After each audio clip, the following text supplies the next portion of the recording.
नमस्कार दोस्तों, can we begin?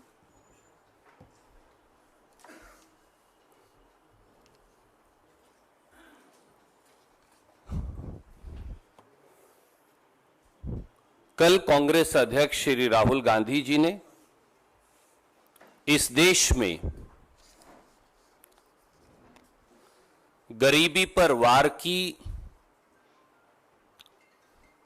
एक अनूठी और ऐतिहासिक पहल की। ये कांग्रेस की गरीबी मिटाओ न्याय यात्रा की इस देश में नई शुरुआत है। गरीब से न्याय और गरीब को आय, यही है न्याय, यानी न्यूनतम आय योजना।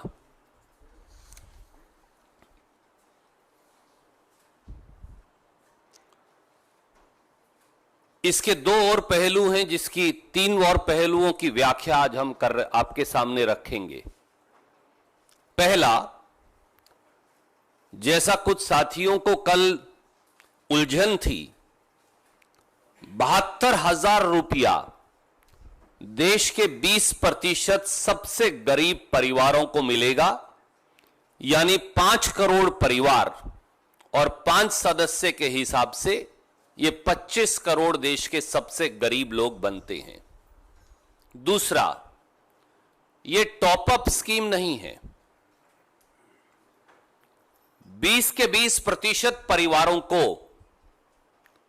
72,000 रुपया प्रति वर्ष मिलेगा।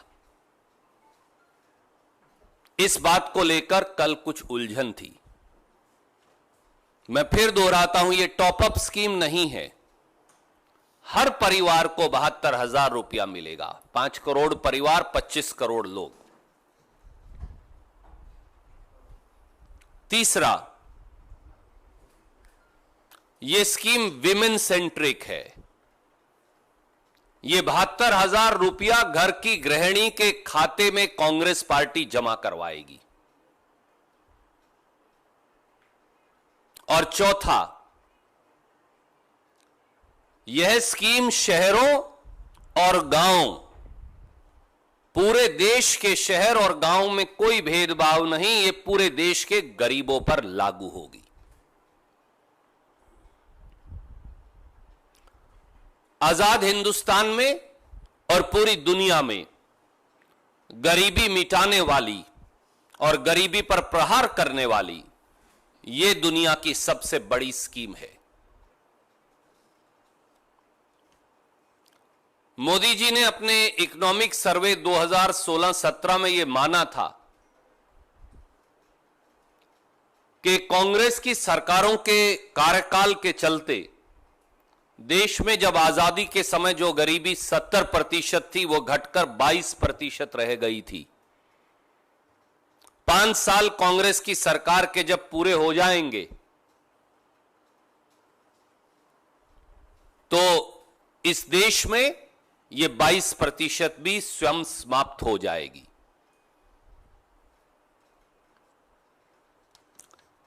स्वाभाविक तौर से गरीब विरोधी नरेंद्र मोदी और उनकी सरकार न्याय का विरोध कर रही है।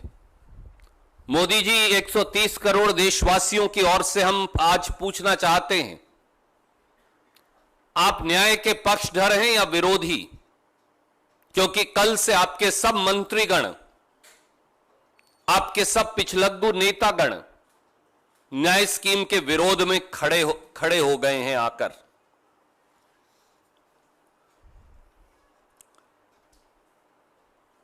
पाखंडी मोदी जी 3,17,000 करोड़ एक मुट्ठी भर पूंजीपतियों का, मित्रों का माफ तो कर सकते हैं, परंतु आपको 72,000 रुपया इस देश के 20% गरीबों को देने पर ऐतराज क्यों है?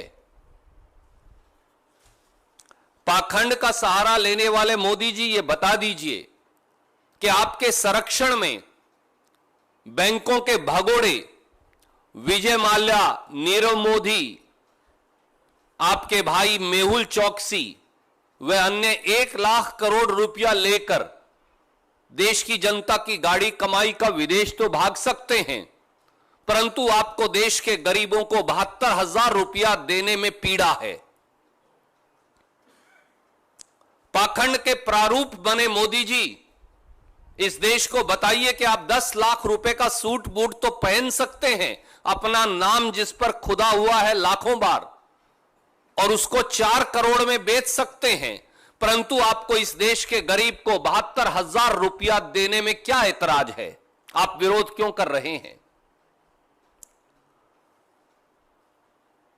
पाखंड और ढोंग का जो अब लबादा पहने हैं मोदी जी, ये बताइए देश को, आप अपनी 89 विदेश दौरों पर देश का 2010 करोड़ और खुद के प्रचार प्रसार पर 5,000 करोड़ जनता की कमाई का तो खर्च कर सकते हैं, पर आपको देश के एक गरीब परिवार को 72,000 रुपए देने में विरोध क्यों है? पाखंड के स्वरूप बने मोदी जी, ये बताइए, आप एक अपने मित्र अनिल अंबानी जी की कंपनी को 30,000 करोड़ का ठेका तो दिलवा सकते हैं, पर आपको इस देश के गरीब को 72,000 रुपए देने का विरोध क्यों है? सच्चाई साफ है, मोदी जी को हमेशा और भाजपा को हमेशा वो हमेशा इस देश के गरीब के विरोध में खड़े रहे। ये आपका चाल चेहरा चरित्र है, ये भारतीय जनता पार्टी और मोदी जी का डीएनए है, और इसके 10 उदाहरण मौजूद हैं। जिस दिन मोदी जी प्रधानमंत्री बने, पहले भाषण में उन्होंने गरीबी का सर फोड़ने वाली एमजी महात्मा गांधी नरेगा का संसद के पटल पर विरोध किया। जिस दिन मोदी जी प्रधानमंत्री बने, आपने किसान को उचित मुआवजा कानून देने वाले कानून का विरोध किया और उसे डाइल्यूट कर डाला। जिस दिन मोदी जी प्रधानमंत्री बने, आपने इस देश के लगभग 60% लोगों को सस्ते दर पर अनाज देने वाले फूड सिक्योरिटी कानून का विरोध किया। जिस दिन से मोदी जी प्रधानमंत्री बने, आपने इस देश के आदिवासियों को जल, जंगल और जमीन पर अधिकार देने और उनके पट्टों को कैंसिल करवाने का काम किया, उसका कानून का विरोध किया। जिस दिन से मोदी जी प्रधानमंत्री बने, संसद के पटल पर आपने किसान और खेत मजदूर की कर्जा माफी का विरोध किया और इसे गलत कदम ठहराया। जिस दिन से आप प्रधानमंत्री बने, आप मोदी जी, आपने सुप्रीम कोर्ट में शपथ पत्र देकर यह कहा कि किसान को कभी लागत पर 50% मुनाफा नहीं दिया जा सकता। जिस दिन से मोदी जी आप प्रधानमंत्री बने, इस देश की अनुसूचित जाति और जनजातियों पर जो प्रताड़ना का कानून कांग्रेस ने बनाया था, आपने उस कानून को भी खत्म करने की साजिश रची। जिस दिन से आप प्रधानमंत्री बने, मोदी जी, आपने सबसे पहला कदम उठाया कि आपने अनुसूचित जातियों और आदिवासियों का SC ST सब प्लान, जिससे उन्हें सरकार के बजट में गारंटी शुदा हिस्सा मिलता था, आपने उसे खत्म कर दिया। जिस दिन से आप प्रधानमंत्री बने, आपने इस देश के आम जनमानस की रोजी रोटी पर प्रहार किया, नोटबंदी जैसे घोटाले के माध्यम से, और 4,70,00,000 नौकरियां चली गई, ये आपकी NSSO का डेटा कहता है। जिस दिन से आप प्रधानमंत्री बने मोदी जी, आपने गब्बर सिंह टैक्स लगाकर छोटे छोटे दुकानदार, MSME और व्यवसायी का धंधा छीन लिया, क्योंकि यही आपका चाल चेहरा और चरित्र है। नरेंद्र मोदी गरीब विरोधी, परंतु जान लीजिए कि अब इस देश की जनता वोट की चोट से आपके साथ न्याय करने वाली है। कोई प्रश्न आप पूछना चाहें तो स्वागत है।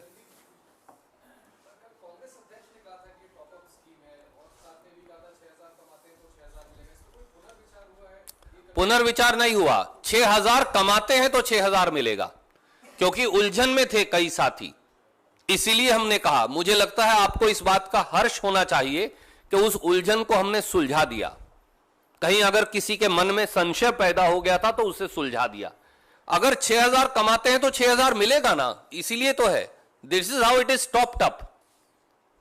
परंतु 5 करोड़ परिवारों में एक एक परिवार की आय का आकलन नहीं संभव। आदरणीय मित्र, अगर कोई 7,000 कमाता है तो उसे भी आपको 72,000 रुपए देने हैं।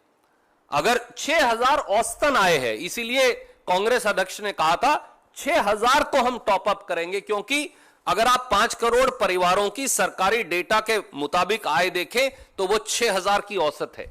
इसीलिए हमने 6000 उसमें ऐड किए हैं कि 12000 हो जाए।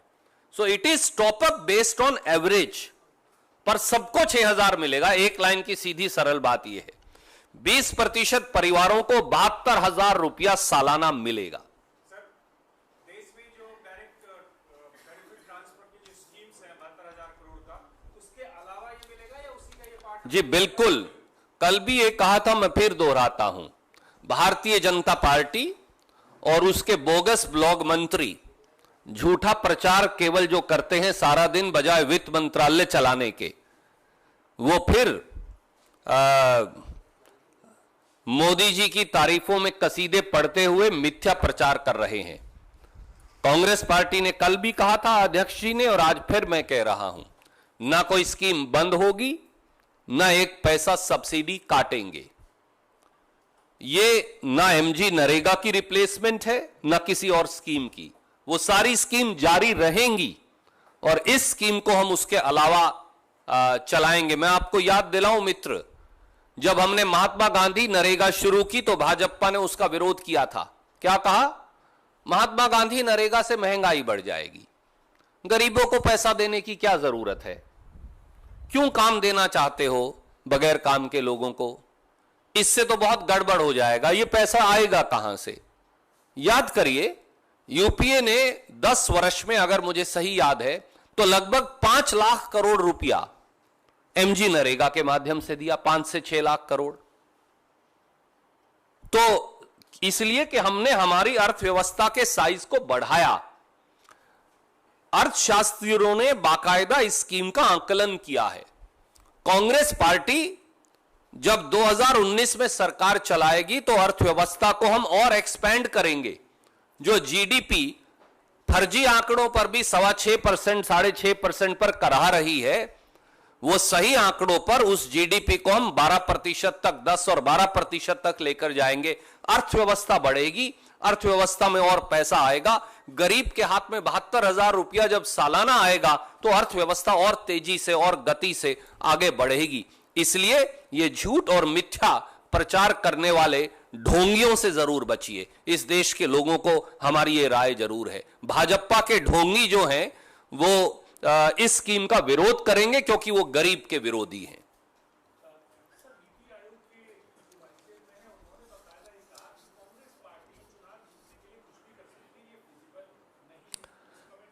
आदरणीय मित्र, नीति आयोग अब राजनीति आयोग बन गया है।